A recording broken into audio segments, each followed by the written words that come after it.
So let's take a trip inside a very special place.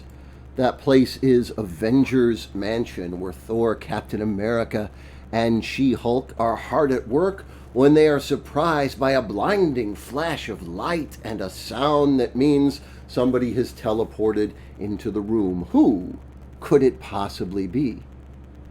Well, it turns out that it is the great heroes, Adam Warlock, Doctor Strange, the Silver Surfer, and an unexpected fourth, Doctor Doom, the tyrant and arch-villain, one of the most powerful and evil figures in all of the Marvel Universe. The Avengers are understandably shocked that Doctor Doom would be brought in by their friends, and Thor takes it upon himself to challenge Doctor Doom. And yet Adam Warlock says, "Stay thy hand, Asgardian. Doom is our ally in this struggle."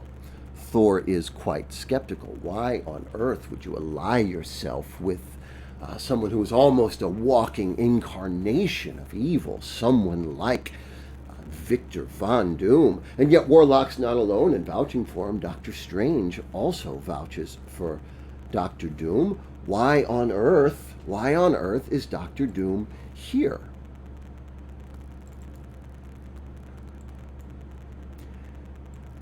Warlock informs the Avengers that Doom is here to fight alongside them on an important mission. Whatever history they have with Doom is not what's important. All that matters is the mission which brings us here. And Captain America asks, "What is the mission?" And Warlock responds, "The raising of an army." And indeed, they do raise an army of heroes, and they do allow Doctor Doom to fight among the heroes. What could be so crucial that Doctor Doom would be welcome to fight alongside the great heroes? Well, it's because there is an even greater threat than Doctor Doom.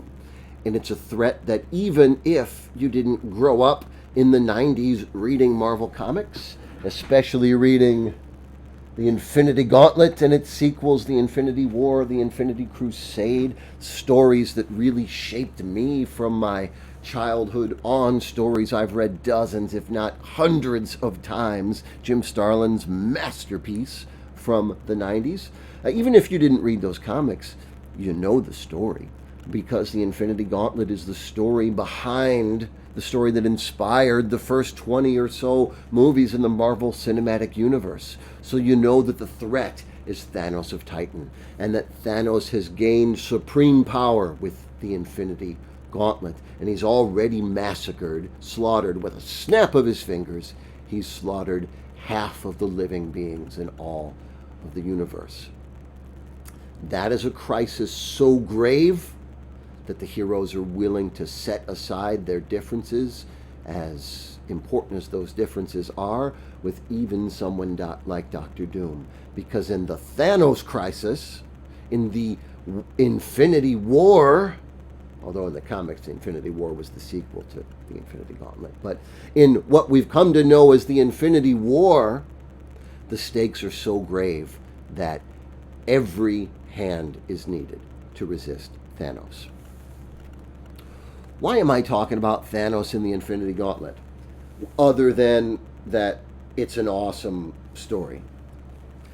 I'm talking about that to help put in perspective the fact that during World War II, the United States had a bit of a supervillain team-up of our own, because one of the United States' most important allies was Joseph Stalin, the leader of the Soviet Union. Here's what you got to understand about Joseph Stalin. Joseph Stalin was a butt crack. When you're looking at Joseph Stalin, you might as well be looking at Doctor Doom. Joseph Stalin was one of the most evil people who has ever cursed the earth with his presence. Or at any rate, I don't want to make the claim that anybody's existence curses the earth. Who has ever cursed the earth with his reign of terror. Joseph Stalin ruled exactly that way. He ruled with an iron fist and he ruled with terror. Joseph Stalin has the blood of millions on his hands. And this is not just, the paranoia of a middle-aged man who grew up in the tail end of the Cold War. This isn't just typical anti-Soviet, anti-communist rhetoric. The fact is, Joseph Stalin was, nearly a monster. His predecessor, Vladimir Lenin, was fully capable of brutality. And yet, I do believe that Vladimir Lenin truly believed in what he did. Vladimir Lenin believed that communist revolution would make the world better. And so the brutal steps that Lenin took can be understood in that context as what he thought were necessary to ultimately transform the world into a better place. Whether you share that ideology or not, I have every reason to believe Lenin was sincere. Stalin, Lenin's successor, does Stalin believe in Marxist philosophy? Does Stalin believe that communist revolution is the path to make the world better? You ask me, Stalin believes in Stalin, and Stalin uses communism because that's the tool he has in front of himself to gain as much power as necessary. Stalin is awful. So what are we doing shaking hands with him? Why is the United States fighting alongside Stalin? For the same reason that Captain America is fighting alongside Doctor Doom. Because Thanos, as bad as Doctor Doom is, Thanos is worse. And the threat Thanos poses to the universe is more important than the evil that Doctor Doom has committed. The threat of Adolf Hitler and the spread of the building of a Nazi German Reich and the spread of fascism is simply a far more urgent threat than Stalin, even at his worst. And we must be fair to Stalin and the Soviets. The Soviet Union fought hard. The Soviet Union was not just our sidekick, our little helper. This is a United States history course, and I at least grew up in the United States of America, and so we view everything through a U.S. American lens. The reality is that, if anything, we were the Soviets' little helper. The Soviets fought hard. The Soviets had more at stake because the fighting was going on in the Soviet Union, and the Soviets sacrificed far more in terms of lives than the United States did. Give the devil his due.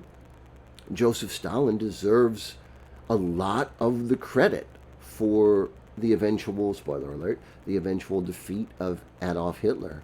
And we don't even have to give the devil any due to speak of the suffering of the Soviet people and what the Soviet people went through to prevent Hitler's world conquest.